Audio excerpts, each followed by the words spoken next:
If a matter is expressed in terms of a time period, if you do not know the start date, can you really talk to us about breach of the Constitution? You have said yourself you don't know when the reports... Just a minute. I have one... Do you know when the reports were tabled in Parliament? Yes or no? It's a simple question. I don't, and that is then therefore you cannot know whether it is out of time if you don't know the date in which it was tabled. That is insofar as you're dealing with the... Correct, and that is the question the chair is asking you. Let me clarify this, because this is a no-brainer. I see where you guys are going to, but we are not going to allow you to go there.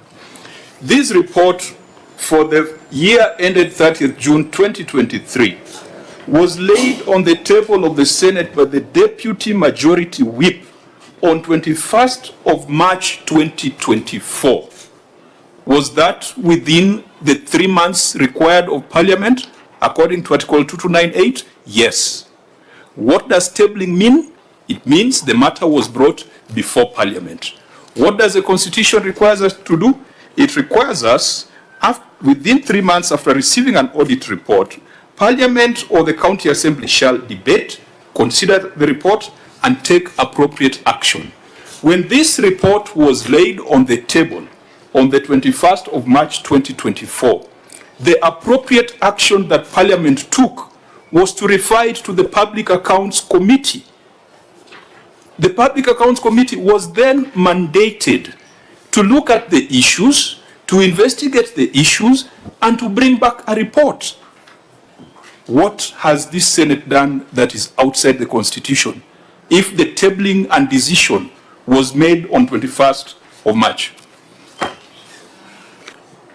I'm referring to the proceedings before you. This is the appropriate action that is subsequent to the decision of 21st of March. You should have done your homework, my friend. Chair, also, and Governor, you need to look at the quality of legal advice you are getting. Yeah, we have two reports here.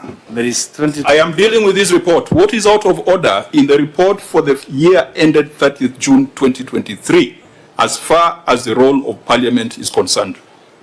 What is out of order? I have shown you, Deputy Majority Whip tabled this report on 21st of March 2024, and thereafter, Parliament made the decision that the appropriate action is for the report to be considered by the Public Accounts Committee. Chair, have you looked at the Hansard? I gave this advice based on the two reports that were here. No, let's deal with one report at a time.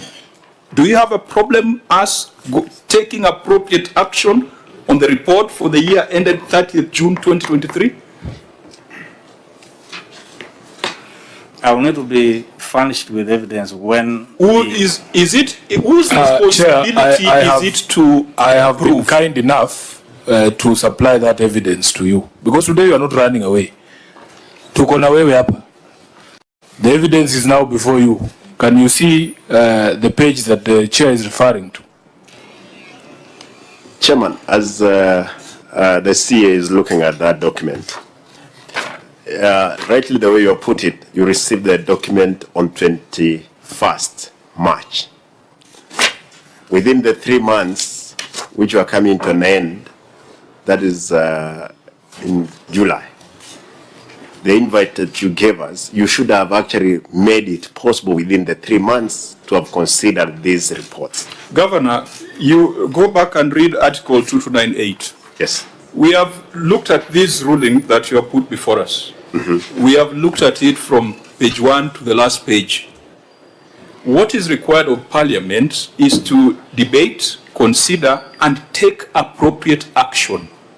What we are doing right now is a part of taking appropriate action.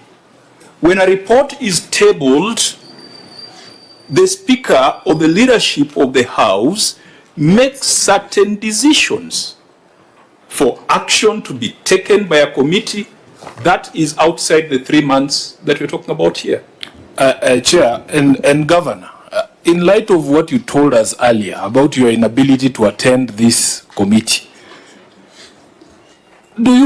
is that really a fair accusation for you to make?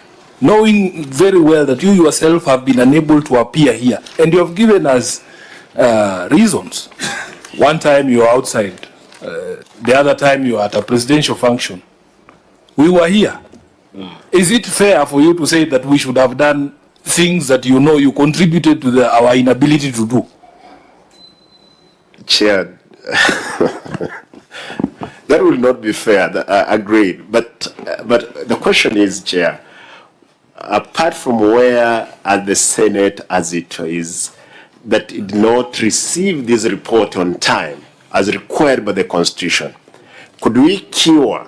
That's the question, Chair. Again, I want to. Okay, let me ask you, Governor. When did you submit your financial statements to the Auditor General?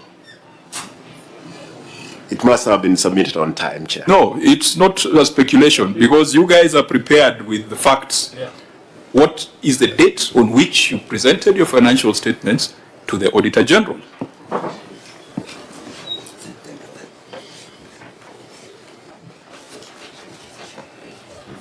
Can I have my copy back, Wakili, if you are done? Chair, I'm told 30th September. Where are you reading that? No, Can you prove it? Can you prove it? I can ask my people, because they're the people who submit under the Auditor General. The financial statement that was tabled in Parliament indicates that they were prepared by your team on 10th of January 2024. 10th of January. Now, Wakili, since you are a smart Wakili, what is your constitutional responsibility as an entity that receives public funds? Before you accuse the Auditor General of sleeping on the job, this was submitted on 10th of January 2024. What is the constitutional responsibility of the entity? Well, I'm not shifting blame. What is the constitutional responsibility of the entity? They are supposed to account. And you're supposed to prepare your financial statements within what duration? Before close of the financial year.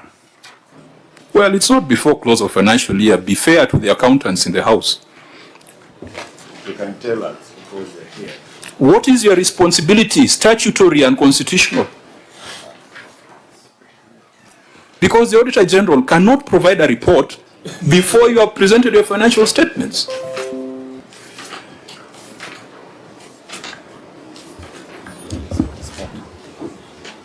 The financial statements are supposed to be submitted by 30th of September. 30th of September. Yeah. These were submitted on 10th of January. And Governor, Yeah. your team advises you that we reject this process, these reports, on account of failures by the Auditor General and Senate when you provided your financial statements in January, 3 months later. Through the chair, those are reversed. It does not matter to us. This is what we have visibility on. But Mr. Chairman. 10th of January 2024. The Auditor General has struggled to bring financial statements to Parliament in less than a month. In less than a month, when the Auditor General is required to do that exercise in 3 months. Are we being fair to constitutional entities? You know, Governor, they say that those who come to equity must come with clean hands. You are trying to hide behind a decision that had totally different circumstances from your circumstances in Kisii. And your Wakili there is doing you a great disservice, because maybe I failed to disclose, Honorable Chair, that the governor of Kisii is my friend. I know him very well. He's a good man. He doesn't try to be clever when he knows that there's a problem, and he readily admits when there's a problem. Governor, you're being misadvised. You are being misadvised, because if the claim is that the auditors must have signed by 31st December of 2023, and you yourselves are submitting your financials in January, that umbrella is not available for you to cover yourself with. Let it just rain on you. I think these are the clouds that the chair was referring to when we began this process. Now I can see why I was required to pray.